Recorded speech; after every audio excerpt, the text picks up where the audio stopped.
বাংলাদেশের সবচেয়ে নির্যাতিত নারীদের মধ্যে তিনি একজন। তার কণ্ঠস্বর কিন্তু কেউ রুখতে পারে নাই, রাখতে পারে নাই। আপনারা বেগম জিয়ার আদর্শ বুকে লালন করে আছেন, যারা সংস্কারপন্থী আছেন আমি জানি। আলিফ যখন চোখ হারিয়ে কাঁদে আপনাদের বিবেক তখন নাড়া দেয় আমি জানি। আপনারাও সংস্কারের পথে চলে আসেন, বেগম জিয়ার আদর্শকে ভুলে যায়েন না। বেগম জিয়া বারবার বলে গিয়েছিলেন, স্পষ্ট বলে গেছিলেন যে এই বস্তি দিয়ে সন্ত্রাসী দিয়ে ছাত্রদল গঠন করবেন না। আপনারা তাই করছেন, তারেক জিয়া বলছেন যে ঘরে ঘরে চাকরির ব্যবস্থা করে দেবে।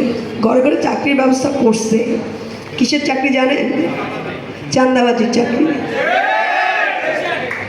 এই যে মানে লজ্জার, অত্যন্ত লজ্জার। দেখেন দলীয়করণ করে ফেলছে সব কিছু একই স্টাইলে। আরে ভাই, 6 মাস ক্ষমতায় আসছেন, 6 মাস বা 1 বছর ভালো হওয়ার অভিনয় তো করেন। মানে আপনাদের মধ্যে এত লোভ, এত আকাঙ্ক্ষা যে আপনারা আপনার দল 6 মাস ভালো হওয়ার অভিনয়ও করতে পারেন না। আর ওই যে কথা তো, ওই যে 17 বছরের মজলুম এখন জালিম হয়ে উঠছে।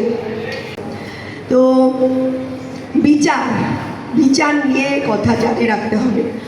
হাসিনা এখানে বসে উঁকি দেয়, পালাবো না বলে পালায় গেছে, আসি বলে আসে না। কিন্তু আমরা তো ফাঁসি দড়ি নিয়ে দাঁড়ায় আছি, তাই না?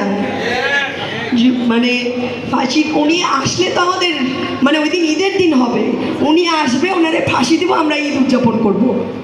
তো আসুক, আপনি আসেন। হাসিনার উদ্দেশ্যে বলবো যে আপনি আসেন, আমরা ফাঁসির দড়ি নিয়ে আপনাকে ফাঁসি দেওয়ার জন্য প্রস্তুত আছি। আপনি আসি বলে পালাবো না বলে পালান নাই, আসি বলে আসেন না, এরকম ধোঁকা আপনার নেতাকর্মীদের দিয়েন না। কারণ আপনাদের এই পতিত ছাত্রলীগ, আওয়ামী লীগেরা অনেক স্বপ্ন ধরে আছে যে মনে হয় আসবে, আসলে আপা ওদেরকে একটু বুঝ দিয়ে রাখে যে আমি আসি। তাহলে এগুলো ভণ্ড কথা, ওদেরকে বুঝ দিয়ে ওদেরকে রাস্তায় নামায়, মাইর খাওয়ায়। তো ছাত্রলীগ রাস্তাঘাটে নামলে সেটাকে আপনাদের প্রতিহত করতে হবে, আওয়ামী লীগ রাস্তাঘাটে নামলে প্রতিহত করতে হবে, এটাও মাথায় রাখেন। আর আপনারা ব্রাহ্মণবাড়িয়া মানুষটা অনেক সাহসী মানুষ। নাসির হচ্ছে সেই ছেলে যে বাংলাদেশে কাল্ট বানিয়ে রাখার রাজনীতিকে কবর দিয়ে দিয়েছে। কারণ কি, নাসির শিখিয়েছে যে ক্ষমতার চোখে কিভাবে আঙুল দিয়ে চোখ রেখে কথা বলতে হয়। চোখ রেখে যে কাউকে অন্যায় করলে বলতে পারা যায় যে আপনি অপরাধী। হ্যাঁ, এখন হতে পারে দু একটা ল্যাঙ্গুয়েজ সবার কথা বলার স্টাইল একই রকম হয় না, কিন্তু নাসির সেটা জুলাইয়ের পরে দেখিয়ে দিয়েছে যে অপরাধী তাকে অপরাধী বলা যায়। এতে আবার কি হয়েছে জানেন? এতে আবার ওই নাসিরের নামে মিথ্যা গুজব ছড়িয়ে তার উপরে হামলা করা হচ্ছে। তো আপনারা চাঁদাবাজকে চাঁদাবাজ বলতে দিবেন না, খুনিকে খুনি বলতে দিবেন না, চোখ তোলা ছাত্রদল বলতে দেবেন না। এটা তো হবে না। এখানে জুলাইয়ের ধরেন আমাদের আপনাদের মতো সাংগঠনিক ক্যাপাসিটি নাই, কিন্তু আমাদের শক্তি কিন্তু আছে, সেটা আমরা হবিগঞ্জে দেখিয়ে দিয়ে আসছি। আমাদের যে পরিমাণ মনোবল, আমরা যেভাবে বুলেটের সামনে দাঁড়াই, ওই মনোবল আপনাদের নাই বলেই আপনারা 17 বছর একটা বালু ট্রাক সরাতে পারেন নাই। সো এই আপনাদের সাথে আমাদের কোনো লড়াই নাই, আপনাদের সাথে ব্যক্তিগত কোনো লড়াই নেই। আপনাদের সাথে আমাদের লড়াই শহীদের আকাঙ্ক্ষা বাস্তবায়নের লড়াই। আপনাদের সাথে আমাদের লড়াই একটা ভালো রাষ্ট্র উপহার দেওয়ার লড়াই।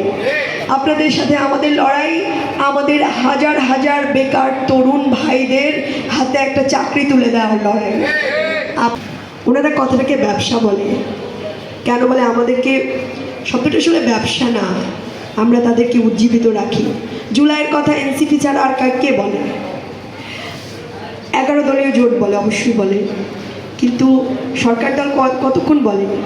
বরং তারা দমায় রাখে যাতে ওরা না বলে। এসব অপমান গায়ে মাখবেন না। জুলাই ব্যবসা করবেন, তারা যদি জিয়া ব্যবসা করতে পারে, জুলাই ব্যবসা করতে অসুবিধা কি? জুলাই শহীদ হয় নাই, 1400 শহীদ হয় নাই? জাবিরের মা পথে ঘাটে কথায় কথায় কাঁদে। ব্যবসা করব না? এই ব্যবসা ওদেরকে বাঁচিয়ে রাখবে। আপনারা যেটাকে ব্যবসা বলেন, এটা স্নেহ, মায়া, মমতা, এটা দরদ। এই দরদ আমরা বাঁচিয়ে রাখবো। আপনারা ব্যবসা ব্যবসা বলে আমাদেরকে আটকায় রাখতে পারবেন না। যেই শহীদের মায়েরা, যেই শহীদের রক্তের উপরে আপনারা দাঁড়িয়ে আজকে সরকার গঠন করেছেন, তারা তো আপনাদের কথা বলে না। তারা সংস্কারের কথা বলে, তারা সংবিধান সংস্কারের কথা বলে, পুলিশ কমিশন গঠনের কথা বলে, তারা গুম কমিশন গঠনের কথা বলে।